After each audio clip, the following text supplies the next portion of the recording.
마이크님 발제 너무 잘 들었습니다. 뭐, 개인적으로 저도 오큘러스 CV1부터 미국에서 되게 몇 개월 기다려서 힘들게 힘들게 받았던 기억이 있는데요. 이렇게, 나서셔가지고, 저희가 쉽게, 이제는 뭐, 그렇게 쉽진 않지만, 아까 말씀하신 대로 물량이 딸릴 정도로 이렇게, 굉장히 인기가 있는 상태로, 저희가 쉽게 구매할 수 있도록 도와주신 것 같아가지고, 개인적으로 감사의 말씀을 전하고 싶습니다. 네. 어쨌든, 굉장히 좋은 말씀 많이 해주셨고요. 저희가 이제 발제 테마는 다 들었고, 토론을 들어볼 차례입니다. 그래서 지금 국내, 또 VR 게임, 콘텐츠 전문 기업인 주식회사 브로팀의 문성현 이사님께서 먼저, 두 분 발제에 대해서 토론, 말씀해 주시겠습니다. 네, 큰 박수 부탁드립니다. 네, 안녕하세요. 저 주식회사 브로킹의 문성현 이사라고 합니다. 먼저 두 분 발표 잘 들었습니다. 저희 브로킹도 사실 2015년도부터 VR 콘텐츠와 관련해서 뭐 스팀에 런칭도 하고 여러 가지 플랫폼들에다 게임 서비스하는 경우를 해왔었는데요. 사실 두 분이 굉장히 좀 희망적인 얘기를 주신 반면에 저는 조금 부정적인 표현을 할 수밖에 없을 것 같아요. 일단은 최근에 메타버스라는 단어가 나온 거에 대한 화두는 저는 사실 어떻게 보면 VR이라고 했던 표현의 시장이 굉장히 커질 것이라는 사람들의 실제 예상과는 달리 현실적으로 사실 그렇게 되지 못했어요. 그로 인해 가지고 묻혀져 가던 것들을 어떻게 보면 다시금 끌어내기 위한 새로운 단어라고 저는 솔직히 받아요. 왜냐하면 메타버스라고 표현을 했던 것들에 대해서가 게이밍적인 접근과 논게이밍적인 접근인데 사실 게임적인 접근에서 대한 표현이라 그러면 뭐 사회적 경제적이라고 표현을 하는데 그 내용들이 있는 것들은 국내에서 사실 10년 이상 전부터 서비스가 되고 있었던 MMORPG 장르들에서 이미 다 존재하던 거거든요. 그 세계 안에는 분명히 사회도 있었고 경제도 있었고 정치도 있었고요. 그런 것들이 꼭 VR로 돌아왔다고 해서 과연 새로운 것인가라는 부분에 대해서는 솔직히 말하면 저는 의문이 있어요. 하지만 이제 논게이밍적인 접근에서에 대한 부분에서는 기존의 뭐랄까 온라인상에서 인터랙션 하는 측면에 대해서가 단순히 뭐 채팅이나 혹은 메시지를 그러니까 뭐 이미지를 전달하거나 하는 형태에서 뭐 영상이나 혹은 자신의 아바타를 가지고 표현을 한다라는 측면에 대해서는 조금 더 다른 부분이 있을 수 있다라고 생각을 하긴 하고요. 근데 결국은 그 VR 콘텐츠 자체가 게임으로서 좀 가장 어려웠던 부분 중에 하나는 저도 사실 HMD는 어떻게 보면 종류에 관계없이 모든 종류를 다 써봤다고 볼 수 있을 것 같고요. 그러면서 제일 어려웠던 부분 중에 하나가 특히나 그 게임이라는 장르의 특성상 저는 두 가지 타입으로 나뉜다고 생각을 하는데요. 현재에서는 뭐 콘솔류 타입의 플레이 타임 좀 짧은 예를 들어서 전체 게임의 시작부터 끝까지가 한 3, 40시간 정도 되는 그 정도의 게임이 있고 그다음에 우리가 보통 MMORPG라고 부르는 온라인 게임들이 있죠. 그런 종류의 게임 같은 경우는 사실 플레이 타임이 진짜 뭐 연단위 이상을 넘어가기도 하는데요. 사실 3, 40시간 정도의 엔딩을 볼 수 있는 콘솔 타입의 게임의 경우에는 사실은 VR로 얼마든지 플레이가 가능하다고 봅니다. 사실 대표적으로 굉장히 인기를 끌었던 것 중에 그 벨브에서 개발했던 하프라이프 엘릭서가 있잖아요. 그래서 그런 같은 게임들은 가능한 이유 중에 하나는 현재 HMD의 저는 가장 큰 문제점은 계속해서 오래 쓰기 어렵다라는 측면에 있거든요. HMD 써보신 분들 다 경험하셨을 거예요, 사실. 1시간 이상 쓰고 있기 되게 힘들잖아요. 그리고 그 이상 쓰고 있으면 땀도 차고, 목도 아프고.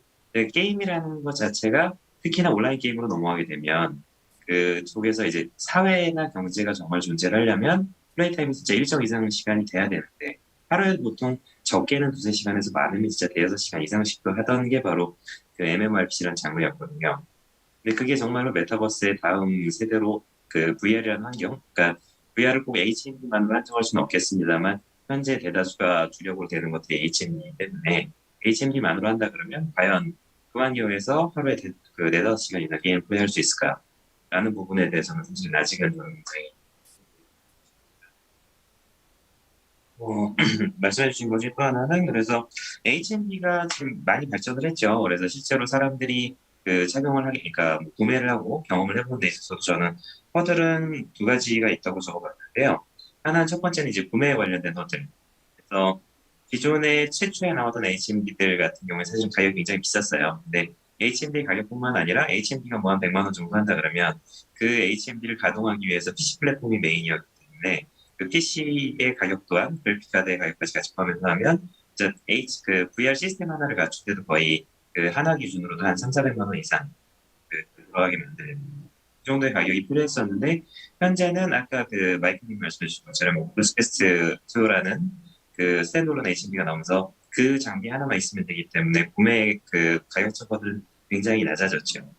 하지만 반대로 사실 아무래도 오큘러스 퀘스트 같은 경우에는 여전히 안드로이드 디바이스가 안에 스탠드얼론 들어있는 거기 때문에 그 사람들이 VR 하면은 경험하는 것들이 저도 뭐 저희 회사에서 콘텐츠를 만들면서나 혹은 뭐 투자자분들에게 설명을 하면서 VR을 경험이 없으셨던 분들이 그 기대하는 VR은 사실 HMD를 쓰면 영화 레디 플레이어 원이 하지만 오큘러스 퀘스트만 하더라도 여전히 디바이스에 대한 뭐 그래픽 컴퓨팅 파워가 아무래도 PC에 비해서 부족할 수밖에 없는데 그분들이 기대하는 것들에 대한 모습을 보여주기가 굉장히 어렵죠.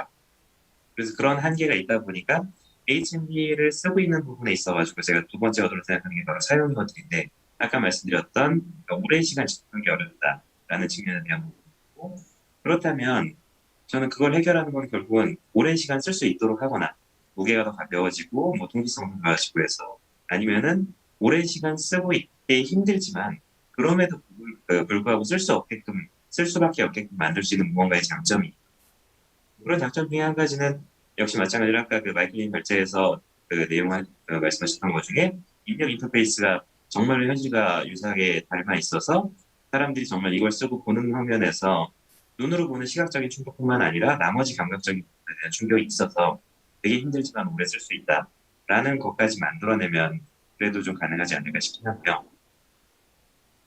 그다음에 마지막으로 말씀하셨던 것 중에 그, 그 엣지 클라우드, 엣지 컴퓨팅, 네, 모바일 엣지 컴퓨팅에 대한 부분에 대해서도 2019년도에 사실 이미 LG 플러스에서 그 클라우드 컴퓨팅의 형태로 해서 그 스탠드얼론 디바이스에 PC VR 게임들을 연동을 시키는 것들을 그 서비스를 했었습니다. 실제로 테스트를 했었어. 실제로는 사람이 느낄 수 있는 한계인 20ms라고 표현하는 시간에 그 거의 근접할 정도로 사실 평균의 값들이 나왔거든요. 기존의 와이파이 환경에서도. 아시겠지만 아직까지 HD들은 사실 뭐 예를 들어 5G 네트워크나 혹은 현재 그 802.11AX로 표현되는 그 6, 뭐 와이파이 6라고 표현하는 것들도 아직은 지원하지 않잖아요. 근데 사실 기존의 와이파이 망으로도 어느 정도 클라우드가 분명히 작동을 잘 하긴 했습니다만 게임이라는 콘텐츠의 특성상 사실 게임을 하다가 잠깐이라도 끊기면 사람들에게 굉장히 부정적인 영향을 주고 그런 부분의 환경이 잠시라도 있는 리스크가 있는 상태에서는 사실 게임이 돌아가기 어렵죠. 그래서 그 PC 게임 대와 모바일 게임 대와의 차이점을 가장 보시면 뭐, 그 PC 게임 때는 사실은 네트워크 유선이었잖아요. 그렇기 때문에 안정적인 통신이 가능했고 그로 인해서 그 굉장히 짧은 레이턴시를 가져야 할 만한 게임, 뭐 예를 들어서 뭐 리그 오브 레전드라든가 그 RTS 게임이나 혹은 FPS 게임이 굉장히 잘 됐었지만 모바일로 넘어오면서부터는 사실은 거의 초창기에는 시뮬레이션에 가까웠죠. 그리고 이제서야 사실 어떻게 보면 엔팅 환경이 완성이 돼가지고 그 어느 정도는 그 레이턴시가 짧은 장르를 요구하는 게임. 네, 그래서 이제 대치클랩 마찬가지로 이것도 이제 시간이 지나가지고 기술이 더 발전이 되고 환경이 많이 안정화되면 해결이 된다고 보긴 하겠습니다만 현재 상태에서 과연 지금 그와 같은 서비스가 가능한가라는 측면에 대해서는 여전히 좀 어려움이 있다라고 저는 생각하고 있고요. 그 부정적인 얘기들만 계속해서 드려서 죄송합니다만 저는 이와 같은 포럼에 대한 이제 이유가 이런 뭐 예를 들어서 플랫폼이나 디바이스나 이런 것들에 희망적인 부분이 있고 그런 부분들이 있기 때문에 여러분들도 한번 같이 도전해 보시고 그 시장을 키워갔으면 좋겠습니다. 라는 것도 좋은 메시지가 될 수 있겠지만요. 단순히 그냥 그런 여러 가지 리스크나 리스크 팩터들에 대한 검토가 없이 그냥 무조건 좋다라고 생각하는 것도 저는 굉장히 위험하다고 생각하기 때문에 물론 그럼에도 불구하고 저희 회사도 여전히 그 가상현실, 증강현실 관련된 것들에 대한 콘텐츠와 그다음에 서비스들을 만들어서 지속하고 있습니다. 이런 어려움들이 아직까지 해결이 되려 그러면 하나의 시장이 됐을 때 보통 왜 CPMD라고 표현을 하잖아요. 거기서 저는 아직까지도 디바이스가 완료되지 않았다. 기존에는 사실 플랫폼이 없다라는 얘기가 사실 많았었는데 저는 아직까지도 디바이스조차도 완료가 된 상태가 아니다라고 있습니다. 이상입니다.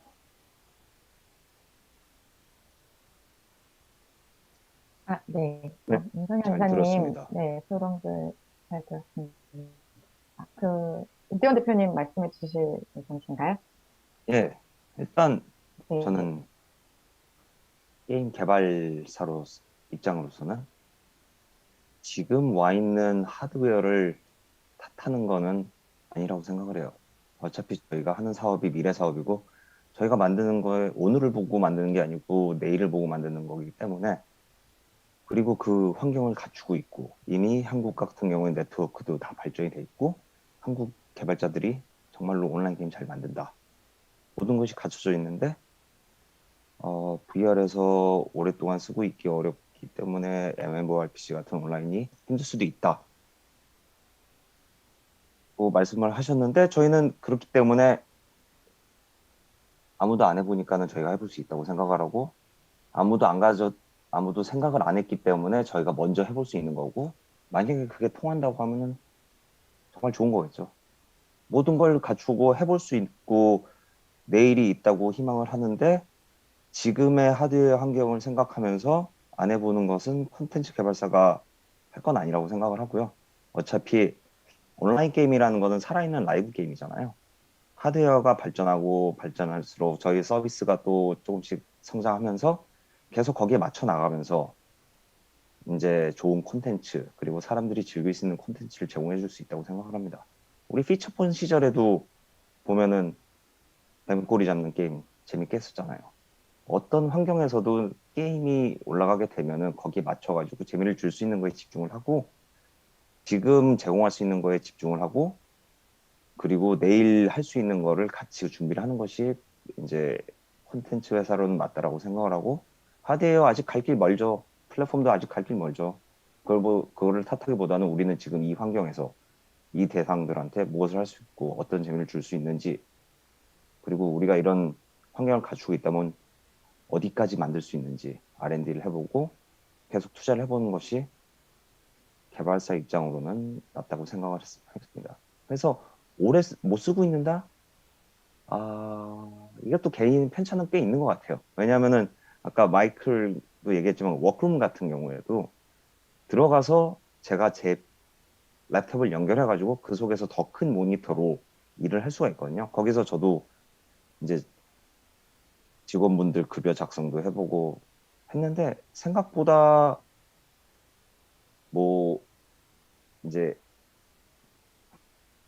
이게 너무 힘들어서 빨리 벗어야겠다는 생각은 안 들어요. 그게 물론 저는 VR을 오래 했으니까는 익숙해져서 그럴 수 있다고 하지만은 기계가 발전하는 만큼 또 사람들도 진화하거든요. 거기에 친숙해지게 되고 그렇게 되다 보면은 결국에는 저희가 가는 길이 내일을 위해서 만들고 있는 콘텐츠들이 어느 정도 작동을 하지 않을까. 그리고 아무도 VR은 혼자 한다고 생각을 안 하고 그런 혼자 하는 게임 말씀하신 이제 트리플 A 같은 이제 내러티브 기반의 게임들은 한국에서 못 만들어요. 예산이 3천억, 350억 뭐 이 정도 들 텐데 그 하나의 콘텐츠에 그만큼 투자를 할 수 있는 회사가 한국에 있지도 않을 거고요. 그만큼의 이제 내러티브 크리에이티브라든지 그런 것들을 가지고 있는 사람들도 게임 업계에 적고 결국에 그런 게임을 만들려고 하면은 영화 쪽 사람들과 게임 쪽 사람들이 융합을 해가지고 하나의 트리플 A 타이틀을 만들어야 되는데 아직까지는 그 부분에 대한 이제 인적 자원 투자라든지 그 부분을 바라보고 있는 사람들이 생각보다 없죠, 한국에는. 그래서 한국에서 결국에 이제 승부할 수 있는 VR 게임을 만들려고 하면 우리가 지금 제일 잘하는 게 뭔가, 한국 개발자들이 제일 잘하는 게 뭔가, 우리가 안 가진 게 뭔가를 해서 할 수 있는 거에 집중을 하고 저는 그것을 한국 개발자분들이 제가 보기에는 그래도 온라인이다. 그리고 아직 VR 자체가 퍼펙트하지 않기 때문에 말씀드렸다시피 이제 멀티 플랫폼 프레젠스도 필요할 거고 그래서 뭐 이제 컴패니언 앱을 만들어 가지고 진짜 VR 이거 쓰고 막 1시간 플레이 했더니 너무 힘들고 에너지가 드레인돼라고 하면은 나와가지고 버스 타고 가면서 이제 내 랭킹 소셜이라든지 그런 것들 그런 메타 게임적인 요소들은 이제 별도로 빼가지고 같이 활용할 수 있는 VR 혼자 살아남을 수 있다고 생각을 안 해요. 같은 다른 플랫폼이랑 다른 대중화된 플랫폼과 서비스를 연계해가지고 게임이든 뭐든 빅게임이든 이제 서비스를 만들어 나가는 게 제일 중요하다고 생각을 하고 그리고 온라인 게임의 장점은 결국은 서비스거든요. 사람들의 이제 비헤이비어를 모니터링하면서 계속 개선해 나갈 수 있다. 결국에는 한 번의 세션이 뭐 사람이 로그인하고 들어와가지고 2시간, 3시간 안 돼도 하루에 한 대여섯 번씩 15분만이더라도 들어와서 계속 들어갔다 나갔다 할 수 있으면은 저는 그걸로도 지금은 충분하다고 생각을 합니다.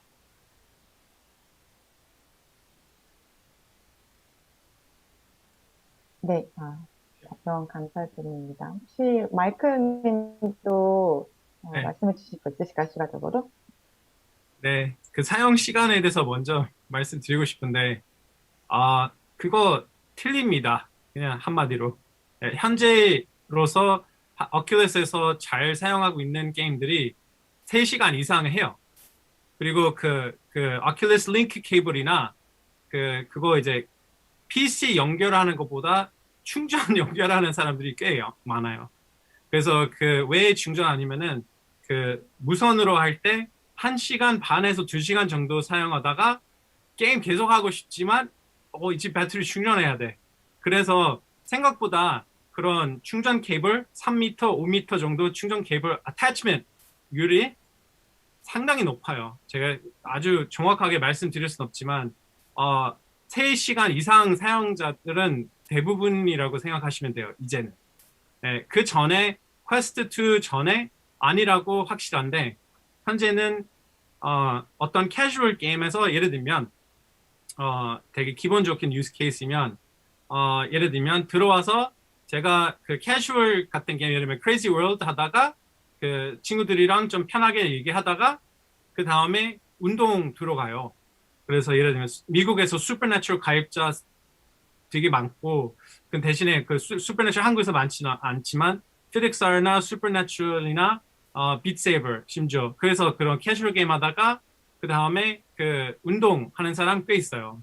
그러면 땀이나 흘려서 뭐 얼마나 운동하는지 모르겠지만 그 1시간 넘게 하는 경우가 많아요. 그리고 그 플레이스테이션, 그 파퓰레이션 1 같은 경우에는 저도 하는 사람 입장에서 정말 새벽 3시, 4시까지 이거 있는 친구들이랑 진짜 해요. 진짜 해요. 네, 그래서 옛날에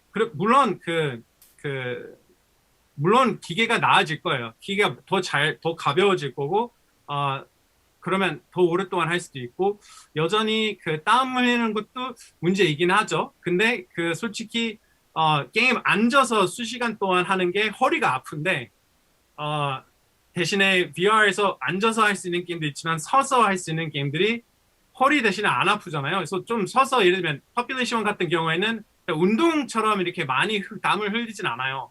몸이 조금 뜨거워질 뿐이고 선풍기만 켜놓기 그다음에 MEC에 대해서 말씀하셨죠. 그러니까 아까 이대현 대표님이랑 비슷한 얘기인데 제가 말씀드리고 싶은 거는 맞아요. 저희가 뭐 SK텔레콤도 해본 것도 많고 뭐 다른 통신도 해본 것도 많고 버라이즌도 한 것도 있고 막 다 해봤어요.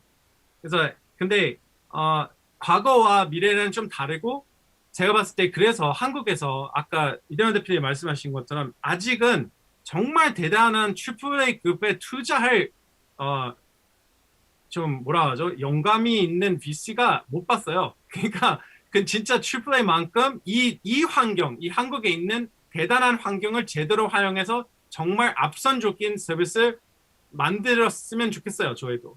근데 SK텔레콤으로서 혼자 할 수는 없고 이게 뭔가 좀 시장에서 뭐 메타버스 알라이언스 통해서 하든지 뭔가 좀 있어야 된다고 생각해요. 그러면 저희가 뭐 삼성도 있잖아요, 한국에. 그래서 그 네트워크 환경이 좋은 이유가 하나가 그런데 근데 저희가 진짜 미래적인 서비스 만들어서 다른 나라에서 오히려 야, 우리도 깔아야겠다 생각 들 수 있는 정도 뭐 물론 좀 희망적인 얘기가 인정하고요.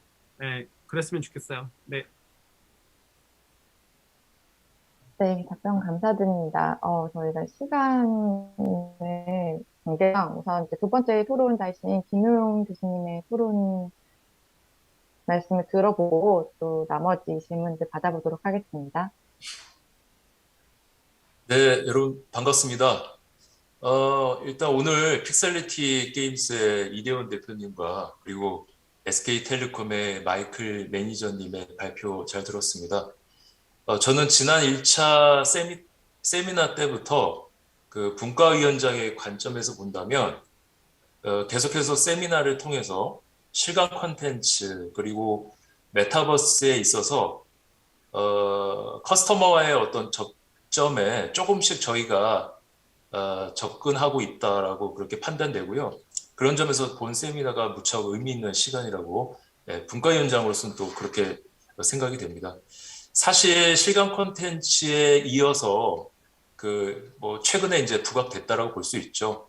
메타버스 또한 차세대 성장 동력으로 이제 부각되고 있는 지금 이 시점에서 그 시장의 활성화가 매우 중요하다고 할 수 있고, 그 이전처럼 우리 VR 시장 같은 경우에는 뭐 아까도 잠깐 언급이 됐었지만 정체가 됐었던 부분이 없지 않아 있었습니다. 그래서 이런 부분들을 좀 답습하지 않기 위해서라도 대중화는 굉장히 필수적이라고 생각이 됩니다. 자, 그러한 점에서 오늘 픽셀리티 게임즈의 그 아까 한 네 가지 정도 전략적인 부분들을 말씀해 주셨는데, 다섯 가지죠. 그 전략과 그 다음에 거기에 따른 어떤 세밀한 그 장치들, 그리고 메타버스 관련해서 마이클 매니저님이 주신 그 인사이트는 굉장히 인상 깊었는데요. 그 이대현 대표님과 마이클 매니저님께 동시에 조금 드리고 싶은 질문은, 어쩌면은 저희 그 이번 2차 세미나뿐만 아니라요, 저희 가상경제 활성화 포럼, 특히 이제 저희 분과가 B2C 분과입니다. B2C 분과에서 최종적으로 사실은 구하고자 하는, 저희가 앞으로도 이제 세미나가 한두 번 더 정도 있고, 그 다음에 최종적으로는 12월에 저희가 이제 컨퍼런스 형식으로 이제 개최가 되는데요. 그걸 통틀어서 저희가 사실은 구하고자 하는 어떤 답이라고도 볼 수가 있어요. 그래서 저는 그런 부분들을 계속해서 조금 질문을 구하고 답을 통해서 그러한 부분들이 하나의 저희가 답을 구해가는 어떤 과정이라고 이제 생각이 되거든요. 그래서 제 질문은 뭐 굉장히 본질적인 겁니다. 현 상황에서 실감 콘텐츠와 메타버스 서비스 등이 좀 더 보다 대중화되고 지속적인 활성화가 가능하기 위해서 가장 필요한 부분은 무엇이라고 생각을 하시는지. 물론 이제 아까 마이클 매니저님도 답은 없다 이렇게 좀 말씀을 해주셨거든요. 저희가 이제 이 안에서 계속적으로 뭔가 생각하고 메타버스라는 환경 안에서 활동하고 하는 과정 속에서 아마 답이 구해질 거라고는 생각은 되는데요. 저희가 어쨌든 아마 우리가 이제 뭐 시간 콘텐츠부터 메타버스까지 하나의 어떠한 이 분야를 다루고 있고, 또 전문가로서 이러한 토론회를 이제 거치면서 적어도 이제 예측을 통해서 많은 대중들에게 그러한 내용을 좀 전달할 필요도 있을 거라고 생각이 돼요. 그래서 아까 말씀드렸던 그 질문을 다시 말씀드리면, 그런 실감 콘텐츠와 메타버스 서비스 등이 보다 대중화되고 지속적인 활성화가 가능하기 위해 가장 필요한 부분은 무엇이라고 생각하시는지 좀 답변을 듣고 싶거든요. 사실 이제 정부에서도 이런 활성화를 위해서 뭐 예를 들어서 과기부에서는 예전부터 플래그십 그 과제들도 많이 진행을 하고, 그 다음에 킬러 콘텐츠를 찾는 그런 과정들이 많이 있었어요. 그럼에도 불구하고 아직 답을 못 구하고 있는 그런 상황이거든요. 그래서 아까 뭐 잠깐 마이클님은 억세시빌리티라는 말씀을 해주셨어요. 그래서 뭐 그런 관점도 좋고요. 어떻게 생각하시는지 좀 그 문의를 드립니다. 네. 첫 번째, 대중화, 나중에 어떻게 될 거라고 저희도 많은 사람들은 들어와서 어떻게 만들어질지 저희도 모르잖아요. 근데 제가 대표적으로 마크 자커버그 최근에 그 비슷한 질문 왔는데, 마크 자커버그도 베소스처럼 너도 우주 갈 거냐?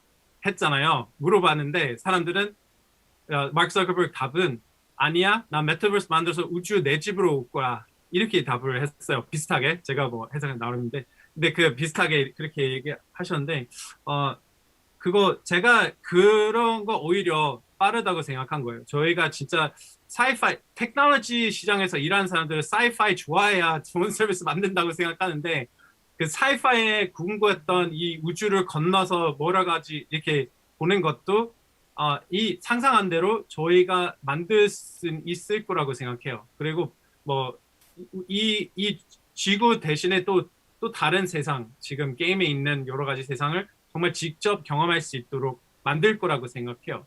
네. 그리고 지금 대중화하기 위해서 가장 필요한 거는 저희도 지금 노력하고 있는 부분인데, 사람들은 지금 이노베이터들은 이미 샀다고 생각해요. 거의. 이미 샀다고 이노베이터 세그먼트에서 이미 샀다고 생각하는데, 근데 이제 early majority까지 가야 되고, early majority 가고 있고, 그 그러려면 이 게임 시장에서만 해도 이게 VR에서 이거 가능하냐? 와, 가능하구나. VR 이렇게 좋아졌어? 대박. 뭐 오히려 저희가 예를 들면 최근에 빗세이버 이벤트 했잖아요. 아시는지 모르겠지만 그 이벤트 글 올리는 사람들을 봤을 때 아니 이게 게이머들인데 몰랐다는 거예요. 그러니까 이게 모르는 사람들이 아직 되게 많아요. 그래서 제가 봤을 때 한 2년 안에 정말 태블릿 시장까지 갈 수 있다고 생각하는 이유가 이 사람들만 알게 되면 그 게이머들은 적어도 닌텐도 스위치 넘어가서 사람들 많이 사용할 거라고 생각하지만 근데 그 다음으로 진짜 대중화 정말 모바일 폰 그 다음 시대로 넘어가려면 정말 그 기계도 좀 더 가벼워져야 되고 그리고 BMI도 BCI, BMI 뭐 같은 건데 그것도 들어가야 된다고 생각해요. 그러면 저희도 되게 필수적으로 사용하게 될 거라고 생각해요. 네.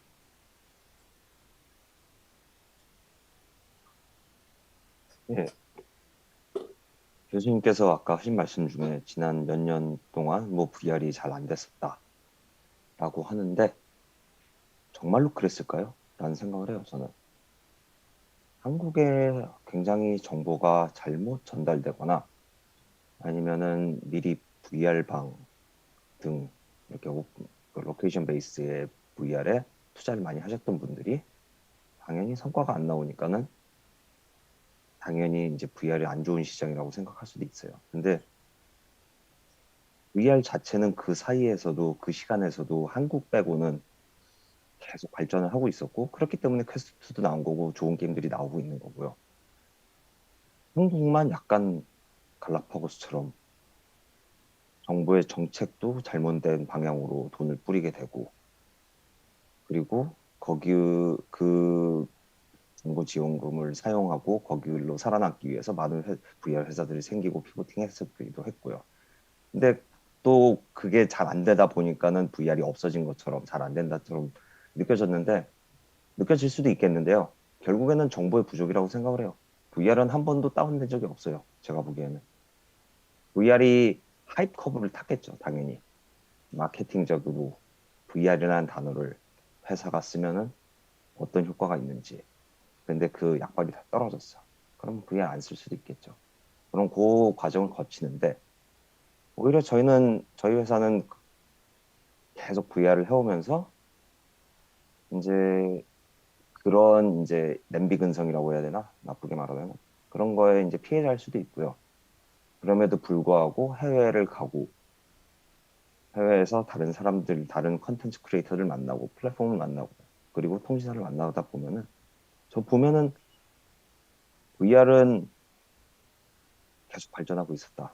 한국에서 인식이 잘못 정책이 됐다. 그리고 메타버스라는 단어가 굉장히 무서웠지만 굉장히 고마운 것도 VR의 가치를 드디어 사람들한테 전달해 준다.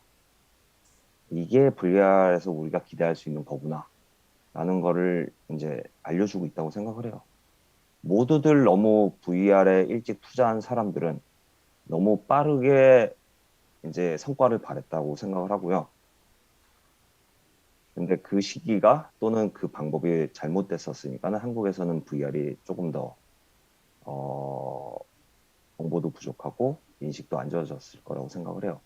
대중화를 위해서는 결국에는 저희가 선택한 방법은 그거거든요. 우리 회사의 아이덴티티를 만들자. 우리는 다중접속 온라인 VR 게임 회사야. 그러면 분명히 통신사에서 접근해 올 거야. 그러면은 왜냐하면 저희는 정말로 조그만 회사로서 에코시스템을 바꿀 수 있는 역량을 가지고 있지 않다고 생각을 하거든요. 하지만 이제 SKT와 함께하면서 좀 더 대중화된 콘텐츠도 만들 수 있는 거고 대중한테 다가갈 수 있는 기회도 갖게 되는 거고 결국에는 VR 콘텐츠는 융합 콘텐츠라고 생각을 하고요. 각 콘텐츠 회사들이 가지고 있는 영역은 굉장히 한정적이에요. 이거를 잘하는 회사, 저걸 잘하는 회사가 있는데 제가 그래서 대기업 통신사와 등과도 이제 콜라보를 진행을 하지만은 다른 스타트업들이 우리가 가지지 않은 역량을 다른 회사가 가지고 있으면은 우리가 그걸 할 수 있는 것처럼 포장하는 것보다는 직접 그 회사와 함께 하나의 서비스를 만들어 가는 게 정말로 좋은 콘텐츠 그리고 대중화 있는 콘텐츠, 대중성 있는 콘텐츠를 만들어가는 길이라고 생각을 합니다. 그래서 일본은 이런 가상융합 경제 활성화 포럼을 통해 가지고 그간 쌓여 있었던 VR에 대한 오해 같은 거를 조금씩 털어버릴 수 있었으면 하고요. 그리고 저희는 정말로 아직 뭐 시장의 크기를 가늠할 수 있는 VR만 갖고도 얼마인지 잘 모르겠어요. 근데 그거를 신경 쓰고 누가 들어오니 뭐 우리의 경쟁사가 어디니 뭐 이런 것보다는 한국에서도 많은 VR 게임 회사들이 동료로서 시장 파일을 키워나가는 그런 접근 방법을 이제 적극적으로 해나갔으면 해요. 오히려 이제 우리가 정말 플랫폼을 만들래, 우리가 정말 뭐 에코시스템 만들래 할 수 있는 것들은 굉장히 이제 SKT 등 이제 대형 회사에 한정돼 있다고 생각을 하고요. 목적성 있는 게임을 확실한 그 대상을 위한 목적성 있는 서비스, VR 서비스를 만들어가지고 니치한 사람부터 로열티 있는 사람을 쌓고 그 사람을 대상으로 저희 게임과 서비스를 갖다가 깊게, 좁지만 깊게 꼽아놓을 수 있다고 그러면은 그게 우리 혼자서 꼽을 수 있는 건 아니거든요. 많은 회사들이 또 다른 타겟을 건드려가지고 또 꼽고 하다 보면 결국에는 그게 대중화 길이라고 생각을 합니다. 그래서 조급하지만 않으면 될 것 같아요. 저희 보면은. 메타버스란 단어가 언제 또 휘잉하고 사라질지 모르는데 그렇다고 우리 회사가 또 방향성이 바뀌는 것도 아닐 거고요. 메타버스가 갑자기 떴다고 해서 우리 회사가 하는 일이 달라지는 것도 아니었으니까요. 그러니까 그냥 저희 같은 경우에는 SKT와 함께 좋은 콜라보하고 다른 스타트업과 좋은 콜라보하고 그러면서 저희의 특장점을 살려나가면서 대중화에 이바지한다 생각하고 있습니다. 네, 대표님 말씀 너무 잘 들었고요. 저희가 지금, 네, 그 유튜브 채팅창에, 실시간 채팅창에 질문이 굉장히 많이 올라와서, 시간 관계상 모든 질문에 답변을 해드릴 수는 없지만, 그 순서대로 몇 가지 질문을 좀 봐주시면 좋을 것 같고요. 지금 저희 채팅창에도 공유가 되어 있는데, 그첫 번째 질문이, 블럭의 활용이 가상현실에서의 큰 과제인데, 활용하는 부분에 아이템이 부족하고, 외부 자료들의 활용이 제한적인데 개선이 가능할 것으로 보고 계신지에 대한 질문을 해주셨습니다. 그 질문 혹시 답변해 줄 수 있으신 분 있으실까요? 아마 저 질문을 메타버스 제대로 못 네트워크? 들었는데 네. 질문 제대로 못 들었는데 다시 한 아마, 번만 말씀해 주세요. 네. 그, 저희 채팅창에도 올려져 있는데 첫 번째 질문이고요. 그, 블럭의 활용에 관련한 질문입니다. 현실 세계에서 블럭의 활용이 큰 과제인데, 이 활용하는 부분에 아이템이 부족하고 외부 자료들의 활용이 제한적인데, 이게 개선이 가능할 것으로 보고 계신지 이런 질문을 해주셨습니다.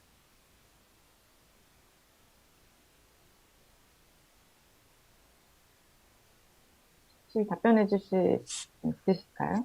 질문의 의도를 정확하게 좀 이해하기가 좀 어려운 것 같은데요. 네, 저도 약간 이게 블록체인, 메타버스 블록체인을 내에서 이제 얘기하는 거예요? 블록체인을 읽는 건지, 아, 저도 그렇게 이해는 하긴 했는데, 예. 아, 예. 아, 아이템이 부족하고 외부 자료들이 활용이 제한적.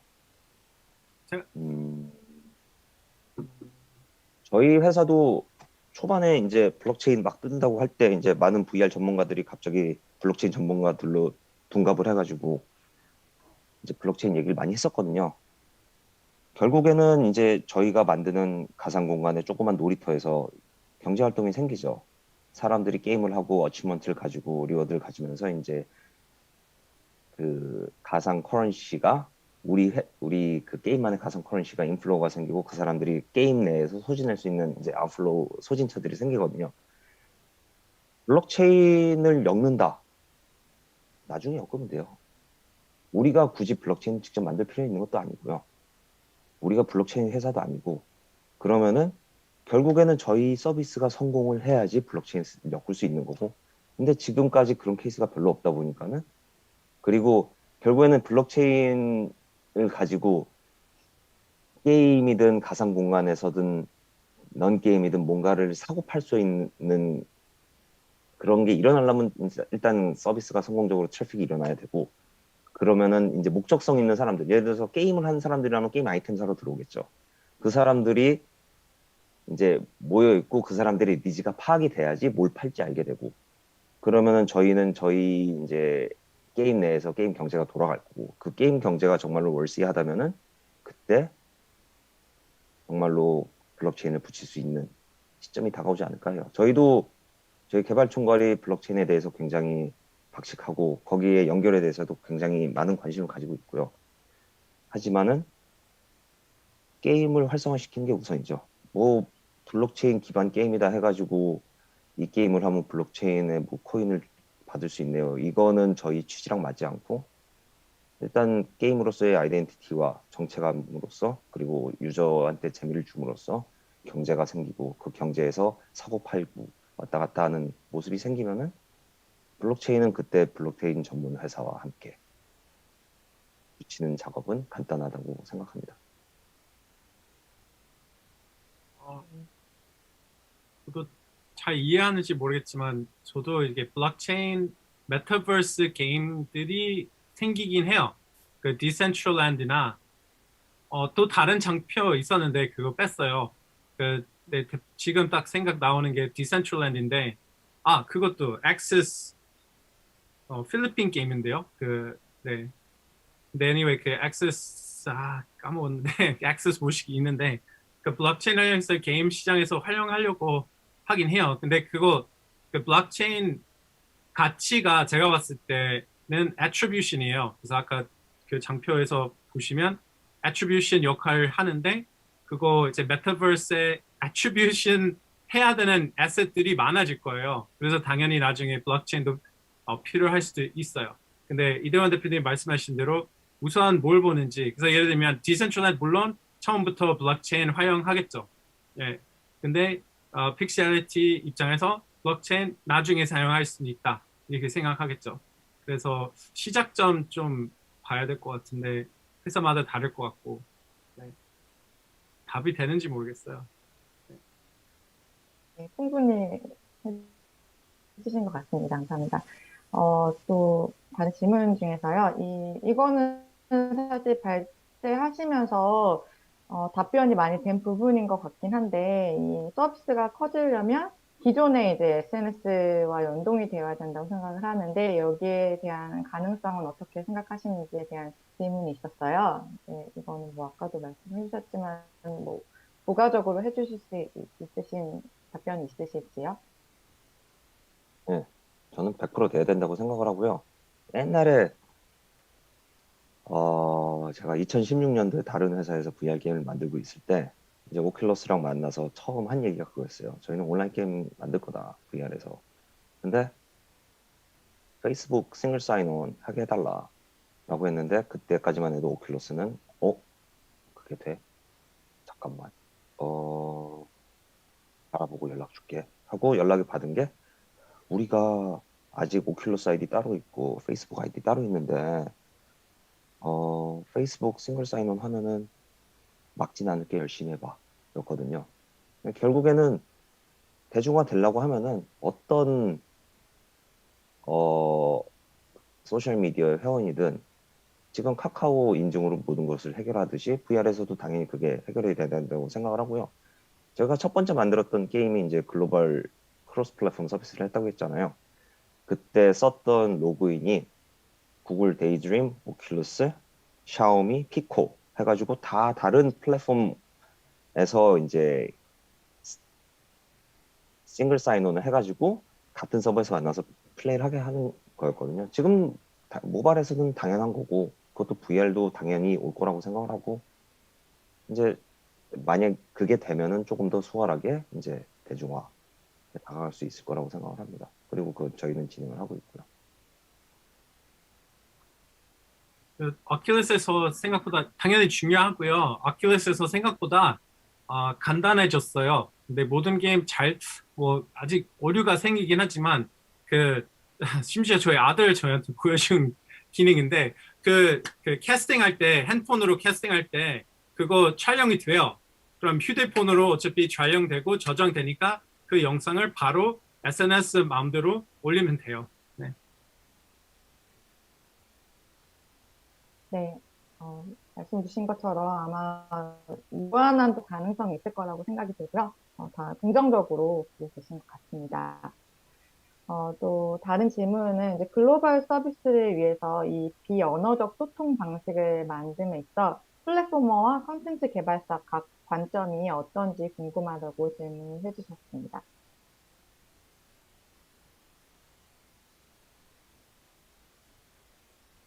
이 비언어적 소통이라고 하면은 사실은 제가 굉장히 좋아하는 게임이 하나 있거든요.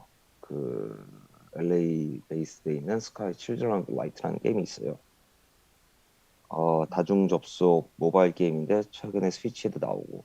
근데 사람들이 다 말은 안 하고요. 제스처와 그런 것들로 소통을 하고 그거 이게 PVP 게임이 아니고 같이 손잡으면은 또 새로운 이제 무슨 이제 미션을 달성할 수 있는 굉장히 평화로운 게임이에요. 근데 거기서는 진짜 비언어적인 소통만 있죠.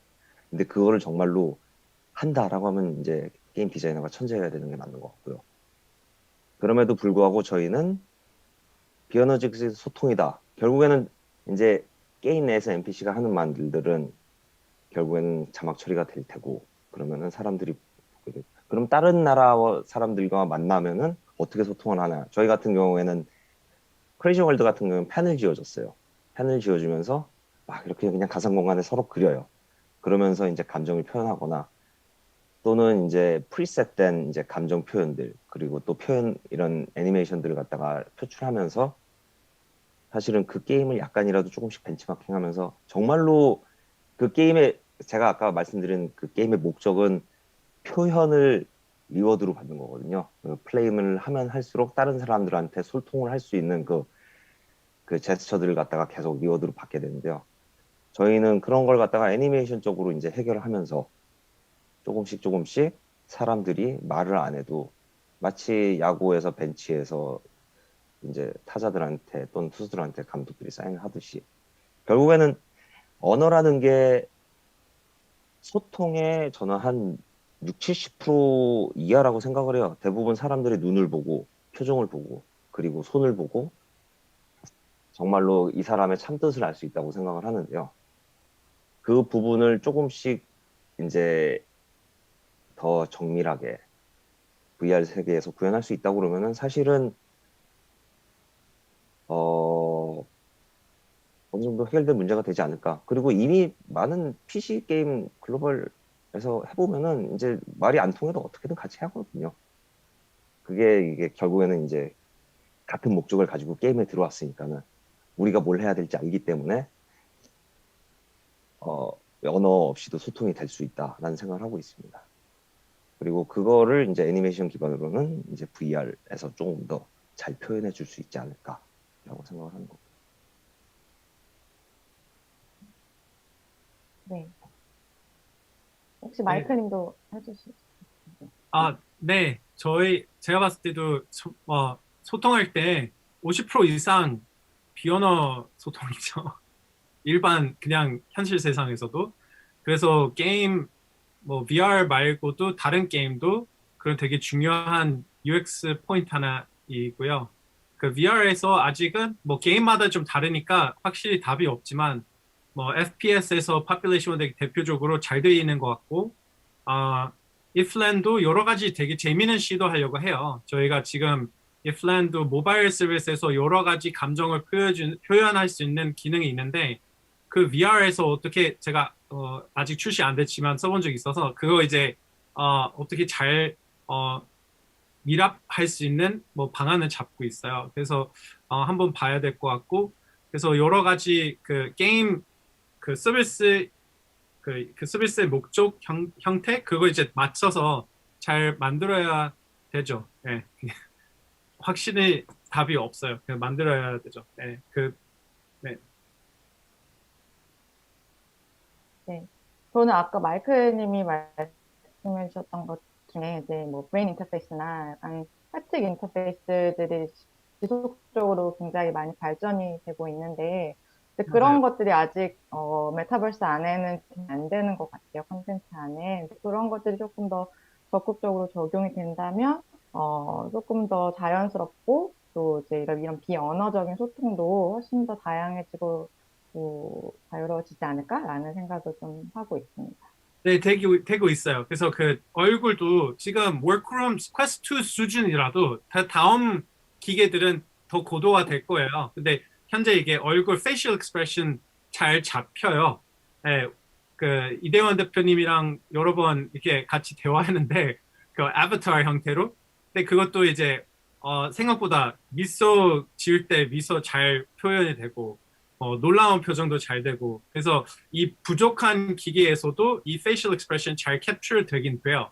그래서 그거 이미 있음에 더 좋아질 거예요. 곧 네, 생각보다 빨리. 아, 네. 또 이것도 마이클님께 질문 드려야 되는 것 같은데요. 이제 제페토 같은 경우에 지금 비게임 앱 수입 랭크 20위권을 보고 있다고 하는데, SKT 위프렌드 같은 경우에 이제 어떤 수익 구조를 생각하고 계시는지 이런 질문이 있었습니다.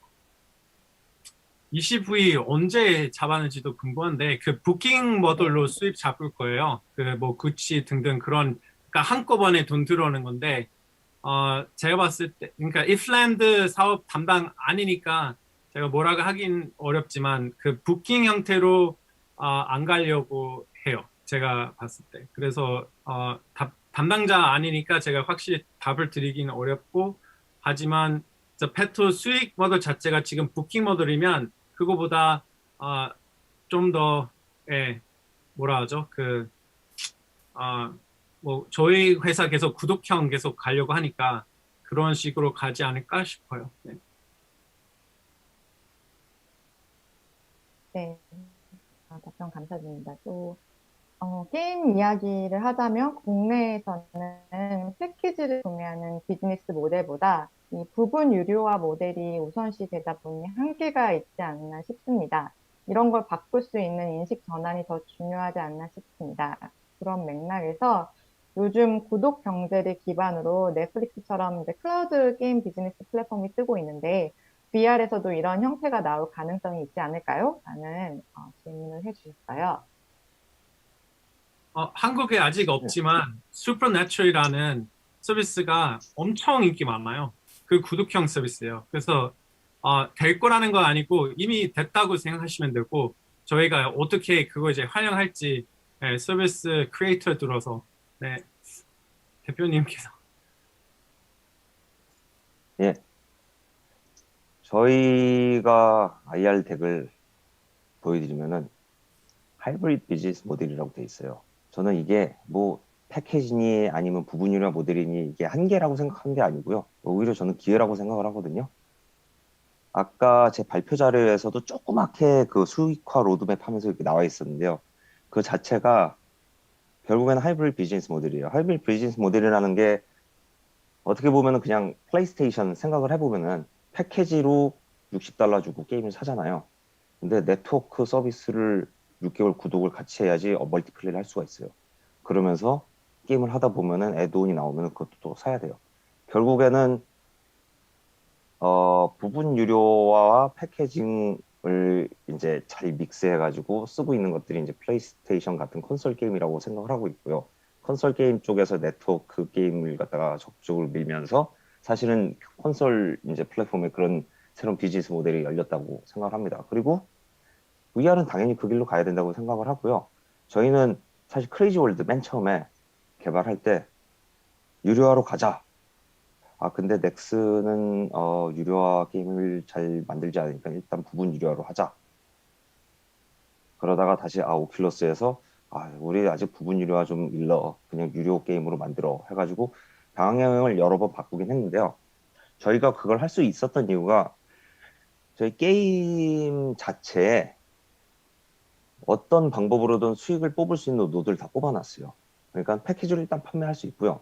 그리고 그 밑에 속에서는 이제 인앱 펄치스를 할 수 있고요. 이미 그 샵도 있고요. 그리고 사람들이 모이면은 이것들이 멀티플레이어 게임이다 보니까는 구독형으로 리그 패스 같은 거를 갖다가 만들 수 있는 기반을 만들어 놨고요. 그리고 그 다음에 정말로 유저들이 많아지고 구독자들도 정말로 많아지고 하면은 우리는 또 이 스토리를 기반해가지고 에피소드 1, 2, 3 뭐 이런 식으로 DLC를 만들 수 있고요.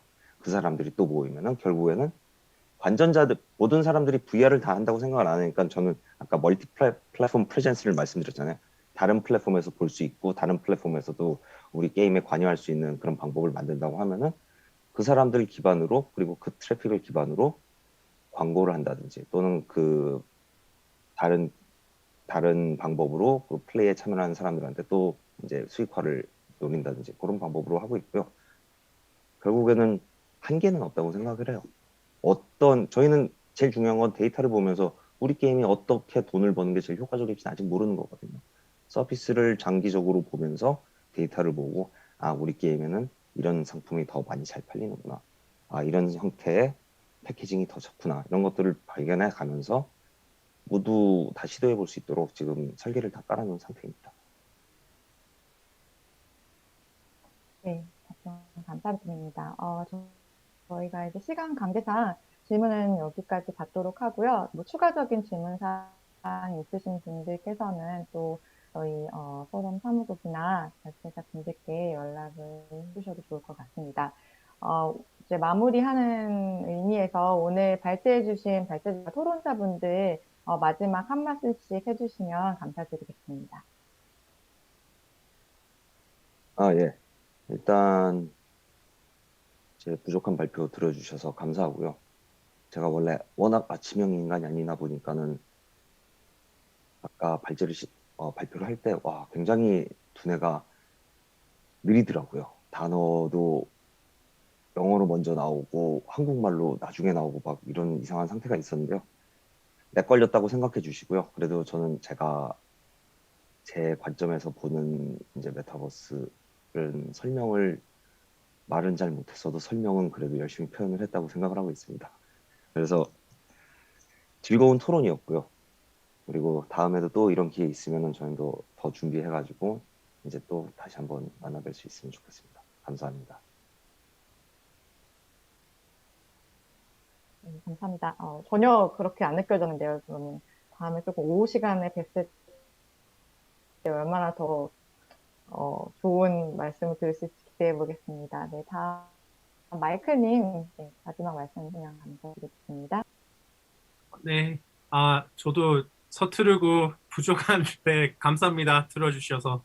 그리고 제가 영어로 설명할 수 있으면 좀 더 잘 설명할 수 있을 텐데, 제가 나름 열심히 했는데 질문 있으시면 제가 뭐 환영하고요. 그리고 뭐 VR에 대해서 계속 관심을 갖고 계신 분들께 감사하고요. 크레이지 월드 꼭 해보시고 그리고 그 퀘스트 아직 구매 못 하셨으면 한번 구매하시고 같이 그 가상 환경에서 만났으면 좋겠어요. 네, 감사합니다. 네, 너무 발음이 좋으셔서 어떻게 보면 한국 분보다도 훨씬 좋으신 것 같아요. 그래서 진짜 쏙쏙 잘 들어오게 잘 들었습니다. 네. 다음 문성현 이사님, 마지막 말씀 한번 해주시면 감사드리겠습니다. 네, 아까 제가 초반 사실 굉장히 부정적인 말씀을 많이 드렸기 때문에 좀 죄송한 마음이 있고요. 뭐 그럼에도 불구하고 저는 그러니까 VR이나 가상현실이 앞으로 전망이 없다, 가능성이 없다 그런 말씀이고요. 아마 현재도 이 업계에 계신 분들은 다 마찬가지시겠습니다. 제가 드렸던 질문에 대한 챌린지를 아마 굉장히 많이 받으셨을 거예요. 그래서 앞으로 들어오실 가능성이 있으시고 현재의 업계에 계신 분들한테도 이 부분에 대한 고민을 조금 더 하는 좋지 않을까 생각을 하고요. 아무래도 이게 시간이 한계가 있다 보니까 조금 원론적인 얘기를 할 수가 없었는데 다음번에 조금 더 실질적인 사례를 가지고 얘기를 할 수 있었으면 좋겠습니다. 네, 감사합니다. 네, 감사합니다. 마지막으로 저희 문과위원장님 김윤웅 교수님께서 마지막 마무리 말씀해 주시면 감사하겠습니다. 네, 오늘 2차 세미나 오늘 발표를 이렇게 해주신 우리 픽셀리티 게임즈의 이대원 대표님, 그리고 SK텔레콤의 마이클 매니저님, 그리고 좋은 토론을 해주신 문선영 이사님께 진심으로 감사 말씀을 드립니다.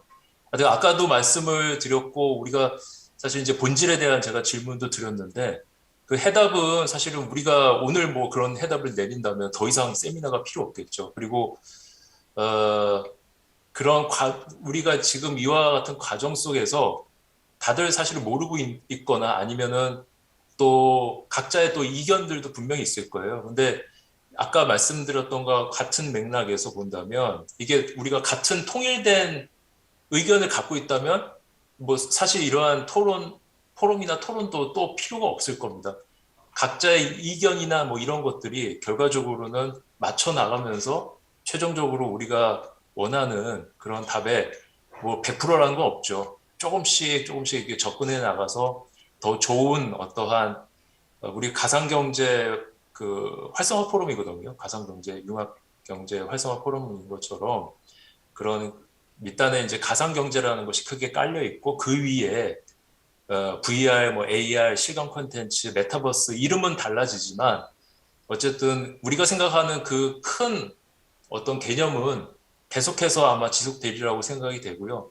그 안에서 변화는 어쩔 수 없다고 보고 그 변화에 따라서 저희 이제 우리 비즈니스 하시는 분들은 어떻게 그런 부분에 대처해야 되고 또 우리 분과가 B2C이기 때문에 커스터머에는 어떻게 접근해야 되고 이러한 해답을 하나하나씩 같이 조금 힘을 모아서 찾아가는 그런 세미나가 되기를 희망하겠습니다. 그러면 다음 세미나 때 여러분들 또 만나 뵙게 될 것 같은데요. 다음 세미나 때 다시 뵙기로 하고 마지막으로 오늘 또 이렇게 유튜브를 통해서 또 참여해 주신 많은 분들께도 감사 말씀을 드립니다. 예, 고맙습니다.